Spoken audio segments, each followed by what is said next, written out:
I beat Pokemon Fire Red with only bug types and with a nuzlocke rule set. For a quick rundown, it's basically just the first Pokemon in every route, but that will probably be less relevant for this run because you can only catch 5 bug types here. No items are allowed in battle. If a Pokemon dies, it's dead permanently, but you really don't want any Pokemon to die here, because if anyone for Pokemon except for your Parasect dies before the Elite Four, you're likely not really beating the Elite Four in question. Our very first Pokemon is a Weedle that I named Venopox. Finally, my last Pokemon before Brock is going to be Chimera the Butterfree.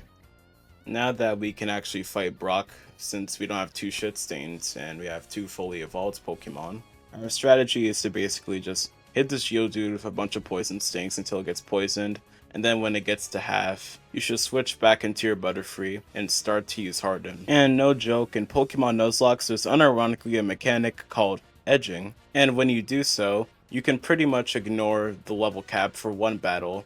So like, you get really close to leveling up over the level cap before the battle, and then in the battle you level up over the level cap basically. Doing so lets us get our Butterfree to level 15 and makes this fight into a joke because at that level we get Sleep Powder. This fight is definitely one-sided, but not in Onyx's favor because Onyx has no special defense, so hitting him with Confusion is like hitting him with a subatomic nuke.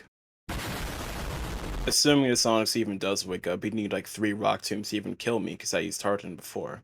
So this is basically a foolproof strategy that will get you past the first gym every time. In Mount Moon I catch a Parasect, but Parasect is honestly like the worst Pokemon of the run, hands down, no debate. It's just like actual ass. Its niche is already taken by Butterfree because of Compound Eyes making Sleep Powder 98% accurate. He gets outclassed by actual trash. He's only relevant in one singular fight. I name him Semi-Partial.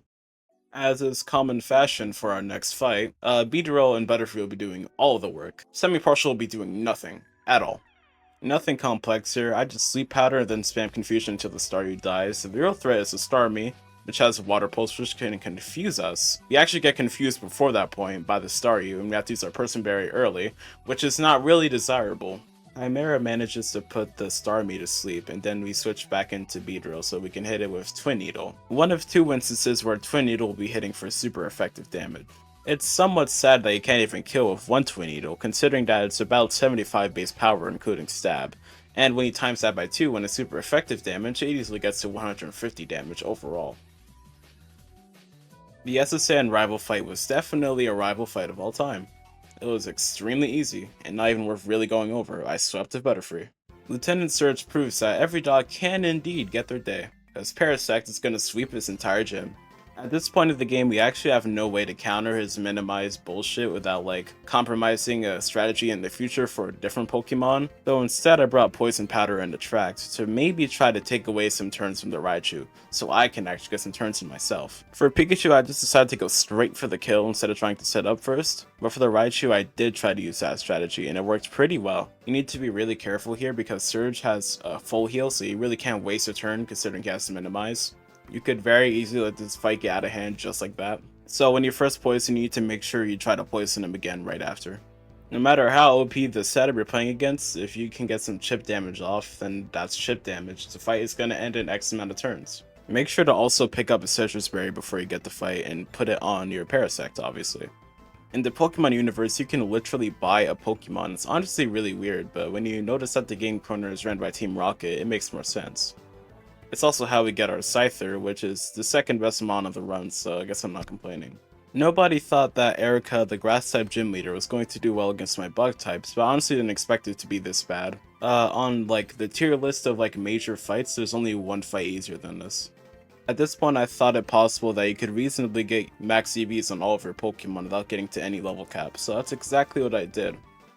This Giovanni fight was rather uneventful, but the next Giovanni fight was actually sort of crazy. Just Sleep Powder and hit with Dream Eater after the fight, basically. This Kangaskhan is always a problem, though. It always wakes up on like turn 1, turn 2, and it hits really hard with Mega Punch. You should put Brick Breaker under Beedrill just in case, as like a failsafe. In the Safari Zone, I catch Opak the Venonat.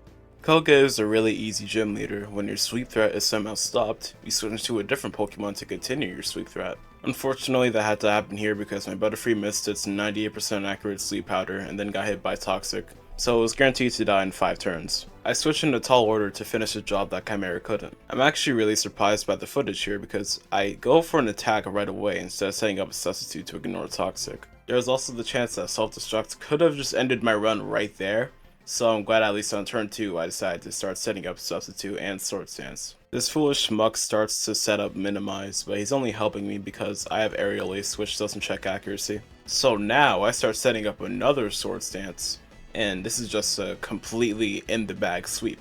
After giving this muck the Velma Season 2 treatment, he sends out yet another Coughing, even though there are an abundance of poison types in this game. Koga sends out his horrific amalgamation of suffering, so I put it out of his misery, just as an act of kindness. Which is what I would have said if this Weezing didn't eat a +2 Sword Stance boosted Aerial Ace from a Scyther. He Hyper Potions his Weezing twice, is really padding this fight out, even though he just dives into Aerial Aces anyways, so it's really doing nothing for him, but we beat Koga. We encounter Gary again, blah blah blah, strongest in the world, blah blah blah, loses to me for the 5th time. Just about right. Now it's time for the second and most challenging Giovanni fight. The first Pokemon goes down to the usual combo, and so does the second. Next is Kangaskhan, nothing to worry about here as to the usual strat and... Through the powers of male pattern baldness, he manages to put my Butterfree on 1 HP through a critical hit Mega Punch. I immediately switch into Beedrill so I can use that Brick Break failsafe I mentioned earlier. The Kangaskhan goes down without a fight this way. The Nidoqueen is out, and I'll just let the footage speak for itself because this is just like a stalemate of Secret Power versus Double Kick. I, of course, am the one outputting more damage because I quad resist Double Kick, and then I kill him with another Secret Power. Despite being the 6th gym leader, Sabrina won't be any harder than Koga was. In fact, she's probably even easier. Again, I'm not going to go over this turn by turn, you know the drill. I put the Kadabra to sleep, then I switch into Scyther for an easy sweep. I set up twice, but I'm pretty sure you do not need 2 Sword Stances to sweep this gym easily.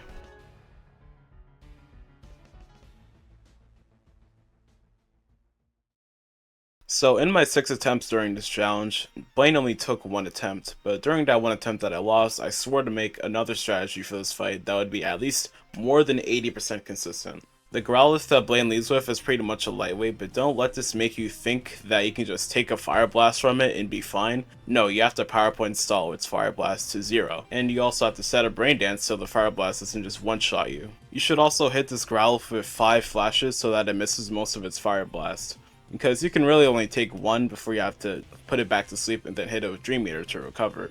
So after this Growlithe starts to use filler moves like Double Edge or Bite, switch back into your Scyther, and go for Substitute, and then 2 Sword Stances, so that you can one-shot the Arcanine comfortably. Watch out, because this Growlithe actually has Roar as his 4th move, and I got hit by that, not knowing it was his 4th move. It's kind of an L on my part, but it doesn't really change anything, because it can't hit you in the first place. So after you do all of that, which is probably like a fucking brutal 20-turn back and forth tug of war, you can finally get the most satisfying sweep in the entire game.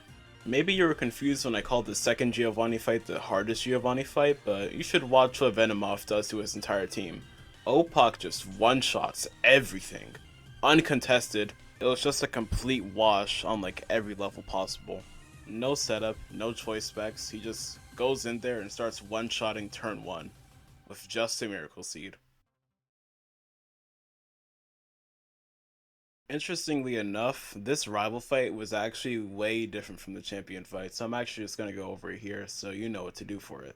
We do the usual for his Pidgeot, and the exact same for Rhydon. His Growlithe comes in turn 1 looking kinda threatening, but I just put it to sleep instead of Brain Dance. This Growlithe is much weaker than Blaine's Growlithe because it has Flame Mill over Fire Blast, but that also means that we can't just PB Saw it like last time, so I actually just hit it with Dream Eaters until it dies. Execute is probably his least threatening Pokemon because you just put it to sleep and then one-shot it with Twin Needle from Venopox. Now you'd think that the Alakazam has the advantage here, but it only has 45 defense and Twin Needle is super effective, so it goes down. The Blastoise isn't anything scary either, because it only really has like attacks that don't hit you hard. This would be the case if Rain Dance was inactive, effectively making it so that my own tactic backfired on me. Your counterplay is easy though, you just play Sleep Powder Roulette and hope that it doesn't wake up. It goes down to a couple of Giga Drains though. So before the champion fight, this was my AV spread for every Pokemon. You should probably copy this if you want to copy my strategies or you might get cooked. As the first Elite Four member, we score off against Lorelei. With a rare method of grinding, I managed to get my entire party to level 60. My Venomoth manages to completely decimate the Dugong with 1 Giga Drain. The same thing won't work on the Slowbro though, because 1 Giga Drain will only whittle it down to half. It sharply raises its special defense with Amnesia, making it so that another Giga Drain will not kill. Observing this info, I just decide to go for another Giga Drain and kill it anyways with another critical hit. Well, the goal was for the Giga Drain to not kill it, so I could switch into Scyther safely once Lorelei decided to full restore it, but that also works. Lorelei sends in an actual time waster and decides to go for Protect first turn. But this actually means that because it's a time waster, it's perfect for Scyther to switch into. While Cloyster is catching Z's, my Scyther is going to set up Substitute and Swords Dance. This awful Pokemon decides to go for Hail and makes every turn just that much longer.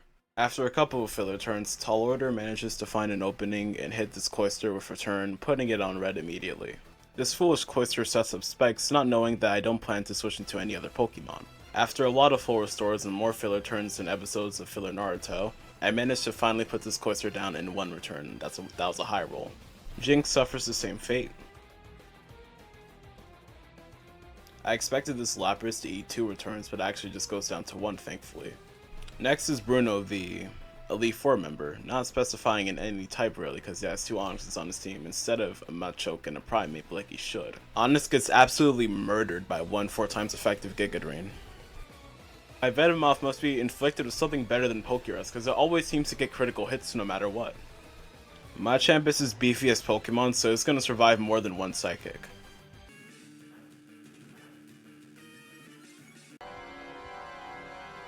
The woman was too stunned to speak. Instead of eviscerating my Venomoth with Rock Tomb, it decides to go for Bulk Up instead, which I cannot explain in any way possible. This Machamp decides to go for a Citrus Berry, but it's going to be futile because Psychic just kills it anyways. And you'd be absolutely crazy if you thought the rest of his team was going down to Giga Drain and Psychic. Next is Agatha, the Poison type Elite Four member. This fight was so insanely easy that Bug type trainers are genuinely a harder fight than this. The Gengar she leads with is basically just a troll, and the only damaging move it has is a subpar Shadow Punch. If I really had to bet, I don't think it would even break a Substitute if it got an attack off. This Gengar thinks it's playing 4D chess by using Minimize, but actually it's just letting me set up for free. Because Aerial Ace doesn't check accuracy, so no matter how much Minimizes it does, it won't really affect anything. I managed to clear the 3rd Elite Four battle without any damage because this fight is just plain easy. This is why I have no attack EV investment on my Scyther, because anytime you're attacking with Scyther, you're just going to be setting up Swords Dance anyways. Next is Elite Four member Lance. He sends out Gyarados and I in exchange lead out with Butterfree. We're going to be doing the same exact Sleep Powder Flash strategy as before. I'm 80% sure that Gyarados can one-shot with Hyper Beam, so it's way more risky than any other strategy in the past. Sometimes Gyarados will wake up and he'll just go for a Dragon Rage instead, and I have no reason why. Let's say the Gyarados just wakes up turn 1 and basically hits your Butterfree with a carbonated McDonald's Sprite. That's probably your run.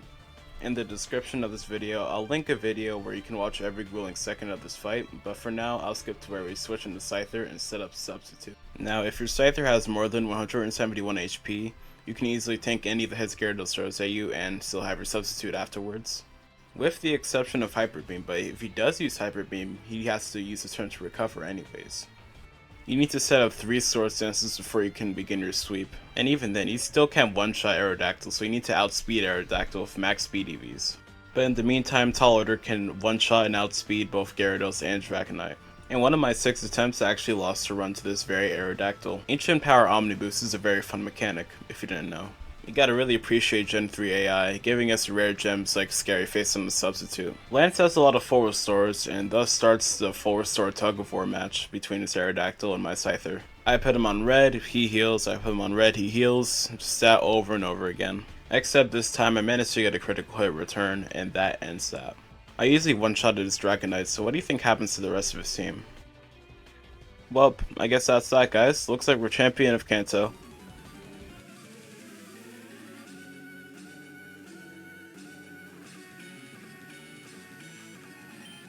It seems like this time Gary is actually the strongest trainer in the world, because this is easily the hardest fight in the entire game. With my awful strategy, Butterfree will have to comb through 3 of his strongest mons by itself. As mentioned previously, I'll be leading with Butterfree. I put the Pidgeot to sleep turn 1, and immediately start going for Dream Meters. The problem is I need 3 Dream Meters to successfully KO this Pidgeot, and that means I can get 1 full restore. So that means if this Pidgeot gets healed to full, that effectively doubles the amount of turns that my Butterfree has to survive for. And that's exactly what happens, and a full restore will wake up the Pidgeot as well. This is why you absolutely need a max speed EV Butterfree to outspeed this Pidgeot. And earlier this was taking my Butterfree to yellow, but at least with Dream Meter I can recover most of the HP before this next Pokemon. I managed to get a lucky break when another Dream Meter actually takes this Pidgeot to half this time. Or so I thought, because this actually isn't enough to kill it, because I get a Laurel right after.